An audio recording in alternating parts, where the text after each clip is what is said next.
Hello and welcome to the Polish Foodies YouTube channel. This video is all about Polish wedding traditions because I believe that Polish weddings are pretty unique and I've been making this video for a long time because I've been trying to find a footage for every tradition that I'm going to explain. Most videos are from my own wedding from 2014, so sorry for the low quality of the videos, but it was different 9 years ago.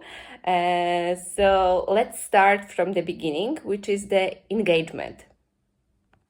Traditionally, a boy needs to ask girl's dad for her hand, so the permission to marry her, but it isn't really happening anymore because people in Poland are free to marry whoever they want. But what is interesting, in the past, when a suitor didn't really get a simple no when he was rejected, but he was served a very special soup that is called Tarnapolefka. It is a Polish duck blood soup. It still can be eaten in some Polish restaurants, especially in North Poland. Coming back to Polish wedding traditions. Nowadays, it's still very popular for parents to fund weddings. They are often very engaged in organizing the ceremony. Traditionally, the wedding should take place in the bride's hometown. The average wedding is for 100-150 people, and it's planned 2 or 3 years in advance. I and Patrick got married 9 years ago. Our parents paid for our wedding and we got married in my hometown as tradition requires. It is important to know that a traditional Polish wedding is always Catholic. On the wedding day, the entire ceremony starts with the parents' blessing at the bride's family house. They do that by making the sign of the cross on the foreheads of bride and the groom and wishing them all the best in their new life together. They also kiss Jesus' cross and sometimes drink a glass of champagne. Traditionally, the bride and the groom need to kneel, but nowadays it's okay to stand as well. And this is the blessing by our parents.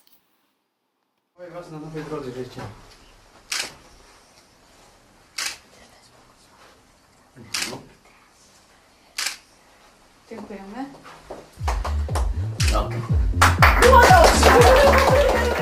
After the blessing, everyone is going to the church and it's time for my favorite Polish wedding tradition. Bramy, the gates. It's a really old Polish custom. The bride's neighbors are dressing up and blocking the newlyweds their way to the church. The point is to get the bribe from the starosta or starościna to let the future bride and groom get to the church on time. The bribe is obviously vodka. The kids are getting sweets and each gate is thematic, so the people are pretending to do something, for example, making butter, doing the laundry, fortune telling, etc. We knew that the neighbors will make the gates for us, that's why we left 1 hour before the wedding. And here are the videos from our gates. You can see my mother-in-law dancing with the neighbors right now. And coming back to starosta and starościna, these are 2 people that are responsible for the alcohol on the Polish wedding. They are usually the closest family members to the bride and groom, but not their parents. On our wedding, it was my godmother and Pat's uncle. Traditionally, the future bride and groom are not supposed to leave a car. It's starosta and starościna and the parents' job to negotiate the bride with the neighbors. That's why you can't see us on the video because we are still in the car and here are our parents and family members laughing and having fun with the neighbors.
Now it's time for the wedding ceremony in the church.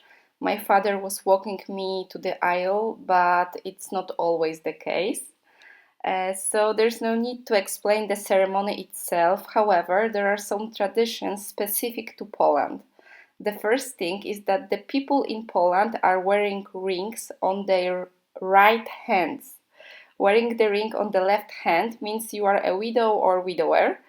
The second Polish wedding tradition that takes place in a church is for newlyweds to pray to Virgin Mary for a few minutes after the Mass. All the guests are waiting inside the church until they finish.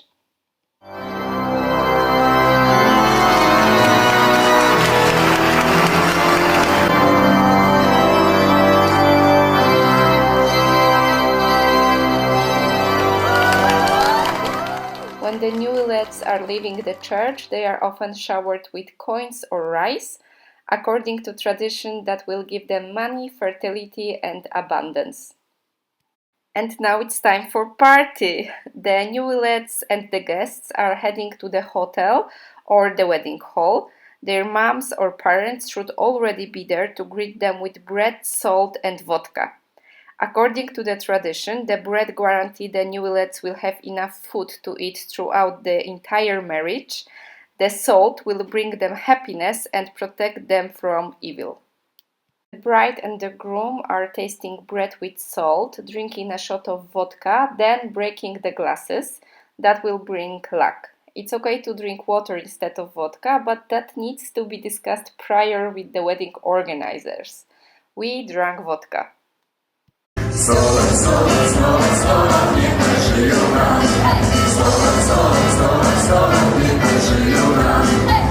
Now it's time to drink a glass of champagne and singing the song 100 lat, which is a Polish version of Happy Birthday song. And I want to introduce you to one word that is very important on any Polish wedding. It's gorzko, that literally means bitter. When someone starts to scream gorzko, it means that the newlyweds need to kiss to make the wedding sweeter, and it is happening all the time on the Polish weddings. And this is how it happens. It is me and Pat kissing when the crowd is screaming gorzko.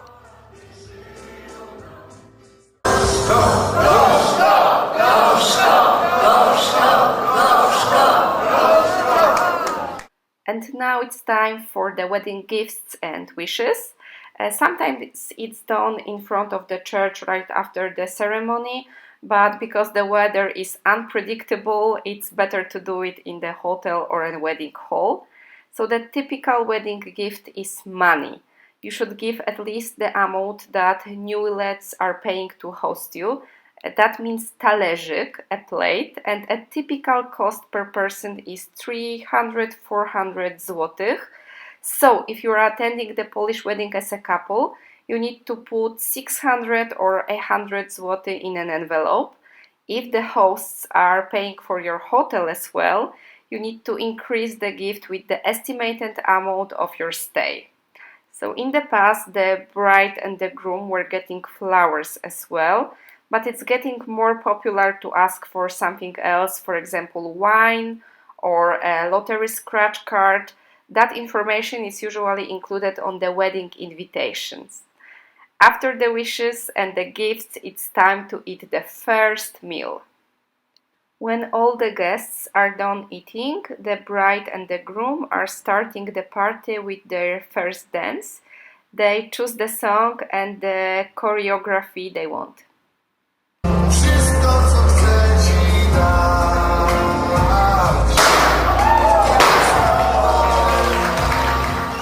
Now let's talk about food. At a typical Polish wedding, a hot meal is served every 2 hours. Guests have food on their tables all the time as well. It is very common to have wiejski stół, country table, in the corner where typical Polish food is served. That means kiełbasa, pierogi, bread, smalec, bimber, etc. At a typical Polish wedding, the band is playing for about 40 minutes to 1 hour. Then it takes a break and the guests can rest and eat something. The first dish that is served at the majority of Polish weddings is rosół, Polish chicken soup. Then you get the second course, usually a piece of meat with salad and potatoes. Then a dessert, ice cream or a cake. Polish wedding cake is called kołacz and it's usually served 3 to 4 hours after the wedding party started. The newlyweds need to cut the cake together, then feed each other with their eyes closed. Then all the other guests could eat the cake as well. Many Polish people love singing and dancing, and when the band wasn't playing, they were doing their own performances. So this is one show that they were given. This is Pat's uncle, my dad. They were all singing a song when the band was relaxing. So this is it.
Now it's time for oczepiny ceremony. That is probably one of the most famous Polish wedding traditions. It starts at midnight and it's when the bride is throwing the veil and the groom is throwing a tie. All the unmarried girls are dancing around the bride, and when the music stops, she throws the veil. Whoever catches it will get married next. Spoiler alert, she usually doesn't. Then the game goes for the groom and unmarried boys. After that, the new couple is dancing together and the wedding game starts. They are usually run by a band and they are really funny. It takes about 1 hour for the oczepiny to end. My all-time favorite wedding game is chusteczka, handkerchief dance. 3 or 5 people are dancing with handkerchief in the middle. All the other guests are dancing around them. The person with the handkerchief is picking one from the circle. They both need to kneel down and kiss. Then the handkerchief is passed to the person who was picked, and the other person is going to the circle waiting to be picked up by someone else. If you think oczepiny ends traditional Polish wedding, then you are wrong. It usually lasts till early in the morning.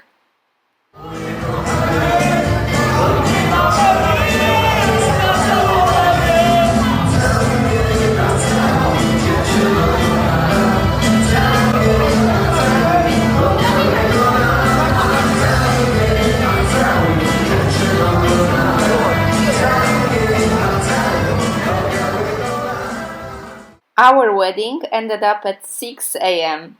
It is believed that the good wedding ends with Kiedy ranne wstają zorze, a song that is sung during the first Mass on Sunday morning. It is very popular to continue the wedding the next day. The celebration is usually shorter and ends up in the afternoon or early evening. It is called Poprawiny. Usually there is no more dancing during Poprawiny. So, the traditional Polish wedding lasts for about 2 days, but in the past the weddings were longer and they last for up to a week. I want to end this video with telling you a little bit more about Polish wedding superstitions and traditions. The first one is the month that you are marrying. If you want your marriage to be happy, marry only in the months that have the letter R in their name. So in Poland it's March, June, August, September, October and December. We married in October, so our marriage is supposed to be lucky. Then many Polish believes that a good wedding is the one with at least one fight. And traditionally, all the weddings that take place in August need to be alcohol-free.